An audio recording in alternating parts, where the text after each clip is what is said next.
everyone. Welcome to the Diary of an Adolescent Soul. Tonight, I'll be talking on who says you are not good enough. So, what does your thought say about you? What does your feeling say about you? And what does your word say about you? Remember that what we think, what we feel, and what we say about ourselves determines our sense of happiness and our inner self-worth. Don't harbor inner self-unworthiness. I ask again, who stands and give approval that you are not good enough? Remember that God who created you knew you before you were born. So let go of that fear and build something new. When you carry unhealthy message within yourself, you are likely going to model it out to people around you. So everything we say is a reflection of our thoughts, our feeling, and our behavior. What we focus on speaks volume about how we view ourselves. Words are powerful. Words can encourage, words can support, it can inspire us, and at the same time, our words can control and criticize us. Choose your words wisely and with great care. Change what you focus on and it will help you change your language. It will help you change your words. Don't focus on what is wrong around you. Start focusing on what is right. Choose your words that empowers you and not the one that will disable you. When we repeatedly use negative talk without realizing it, it will have a great impact on how we experience things. For instance, it's, I don't know how to do this. I can never know how to. Those are negative words that can criticize us. Focus your mind on what you want to happen. Say them to yourself. Say things that you want to exist in your life. Believe in yourself. Change your words to positive. Stretch beyond that your perceived limitation and build competence.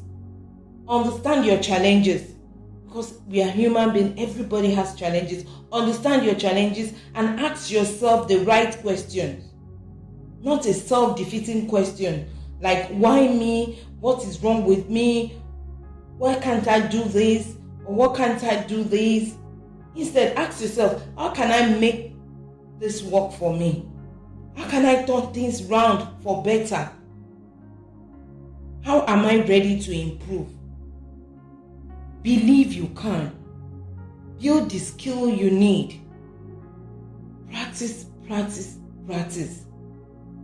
There's this thing that I always tell people. When you want to practice, act as if that is in existence. The more you think and act as if you are competent, the more competent you'll be becoming. Engage your mind to work for you and with you. Always engage your mind to work for you and with you and not against you. Don't let your mind come up with some stories that are not true about you. Your mind may have passed some judgment about you, or people might have passed some judgment about you. But you can overturn it and create a new story for yourself. Create a new set of healthy belief about how good enough you are, how smart enough you are. In this way, you start growing a healthy self-esteem and good confidence for yourself. This new belief will make you feel good enough. When you have this belief that you are good enough, start with that mindset that you are good enough and start framing it with your mind. Mindfully frame it. Frame it with your words that you are good enough. After framing it with words, now write about the things you would do if you are good enough right now. You can take a sheet of paper. Now, ask yourself this question. If I were good enough, I will be. If I were good enough, I will be. If I were good enough, I will be lovable. If I were good enough, I will be a better person. If I were good enough, I will talk politely in public. If I were good enough, I will do this. Start acting as if you are good enough, you will do this, and start doing those things. Start doing those things. Unwrap that gift you have. Unwrap it. I've talked about in one of my episodes that every child, every adolescent, every human being on earth has seed inside of them. Unwrap those gifts. You are good enough.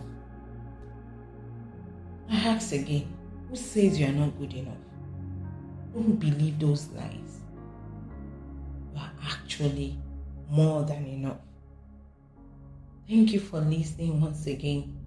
Remember that you deserve to have the right tools in guiding you to complete your own life building, and always remain grateful. Start your day with gratitude and end the day with gratitude. Take care. Bye for now. Thank you for listening to this episode of The Diary of an Adolescent Soul by Bukorla Akanni. If you liked this episode, don't hesitate to share to your friends and family. For more inquiries, contact us at +23 4803 564 9696. Please don't forget to follow us on Facebook, Instagram, and YouTube at Bukorla Akanni. Thank you again and stay blessed.